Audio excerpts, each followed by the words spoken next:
Hello everyone, today I'm going to be reading a Wattpad story called The One Who Changed His Life by MarvelousWriter14.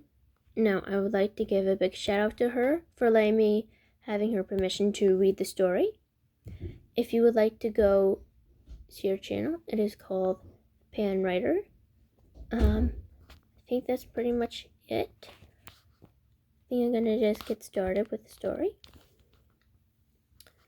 Information. Meg Donnelly as Annabelle Davis. Name Annabelle Jane Davis. Age 14. Species zombie. She wears a blonde wig to cover her platinum hair.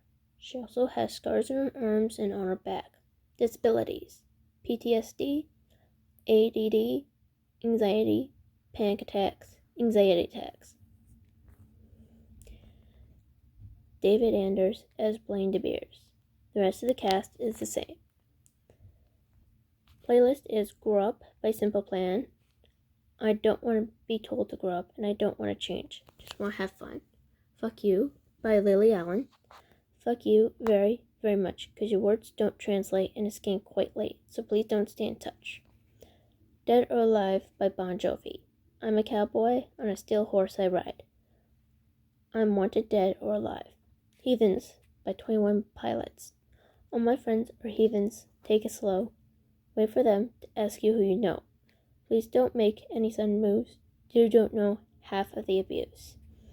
Outlaws and Outsiders by Corey Marks. Some call me a renegade. The Enemy. Throw your hands up if you feel the same. Whoa, living life at the edge. Monster by Skillet. I must confess that I feel like a monster. I hate what I've become. The nightmare's just begun. Must confess that I feel like a monster. Zombie by Bad Wolves. But you see, it's not me. It's not my family. In your head. In your head, they are fighting. Stop. I'm already dead by Dead Boy and the Elephant. Following the railroad tracks down again. I needed space with soul. Maybe we can die there. Maybe we can stop. I'm already dead. Stop. I'm already dead. Now, if I'm not going to show you the trailer, but she does have her trailer up on her YouTube channel called The Pan Writer. You can go check that out if you would like. I do not own iZombie, and there may be spelling or grammar errors. I never really noticed any spelling or grammar errors. She has done a marvelous job of coming up with the ideas of this story. Now, there is about 29 parts to this. That was just the information for the story. Let's start with the first one.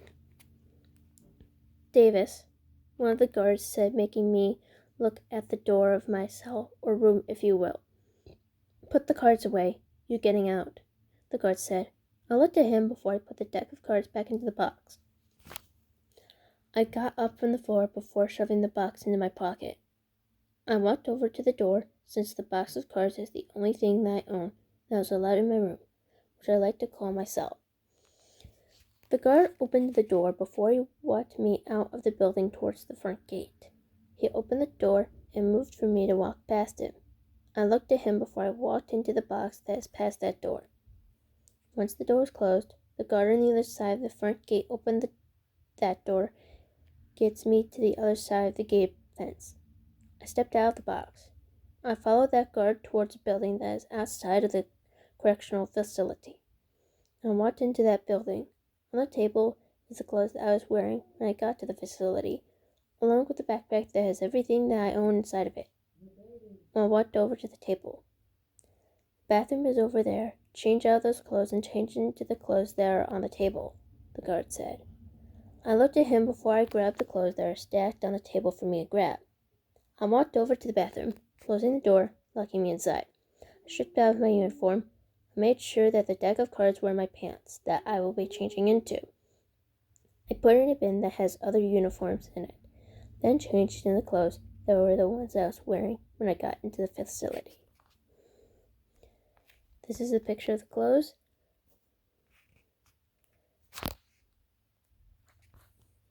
Once I slide my rings under my pointer finger on my left hand, I looked at my reflection.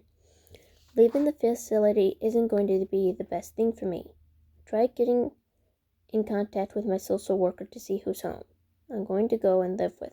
With my luck, she did not want anyone to be my foster parent. She thinks that I am a danger to people who will take me in and or people who are around me. So no foster parent for me. No home for me. No foster home for me. Meaning I have to now go and live on the streets. I guess a pickpocketer has to go back to her old ways. Sure, being a pickpocket is fun and all that, but it does not pay well. Besides, I've made sure that the wig is on my head is covering my whole head. Turned around and locked the door. I walked out of the bathroom before walking back to the table. I grabbed my backpack. I looked at the guards before I threw my bag on my back. I looked at the guard that is inside the building before I walked out. I looked at the guards before I started to walk towards the parking lot. People at the facility don't care that I don't have anyone picking me up or that I don't have a place to stay. They don't care that I'm getting out of the facility. They just care that I'm so-called better than I was before I got there. Damn it. This is going to be a long walk back to the main part of the city. It's an hour or so drive from the heart of the city, but it's going to be a lot longer when I have to walk the whole way. When I got to the road, I started to try to hitchhike, making it better than having to walk the whole way. Every time my car got close, I held my hand up with my thumb up. Every time the car drove past me without stopping, I would let my hand fall down to my side. I started to hum, trying to make it so there wasn't too much silence. I hate silence. Not the biggest fan of it. I heard the sound of a car driving by. I held my hand up with my thumb. The car drove past me, only to stop a little ways ahead of me. The car was put in park, and the driver's door opened. The driver climbed out of the car. "Looking for a ride?" The driver asked as he turned around. I let my hand fall to my side as I saw him. He turned around to face me. He has tan skin and pearl white hair. I walked closer to the car. "Yeah, I'm going to the heart of Seattle," I answered. "We'll hop on in. That is where my friend and I are heading," he said. I looked at him before I walked to the back seat of his car. I looked at him before I opened the back seat behind the passenger seat. Climbed in before closing the door. I took my bag off and put it on the floor by my feet.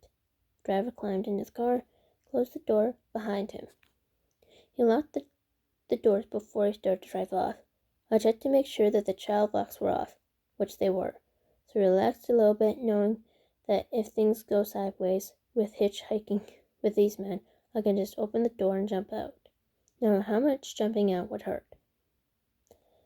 "So, why are you out here all by yourself?" the driver asked. I looked at him. He looked at me through the rearview mirror before looking back at the road. "Why should I tell you that?"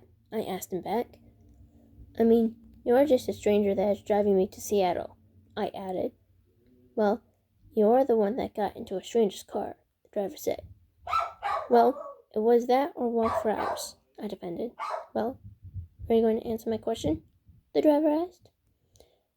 "If I told you the reason why I was in the middle of nowhere with no one else, then you would leave me at the side of the road," I answered. As I looked out of the window, the driver looked back at me before he looked back at the road. He looked back at me one last time, almost like he saw something that he wanted to double check to see if he saw something or not. Well, that's the first part. If you guys would like me to make another video of this, which I am going to be, please give it a like, subscribe, and turn on those post notifications, as everyone says. And have a great rest of your day. Bye.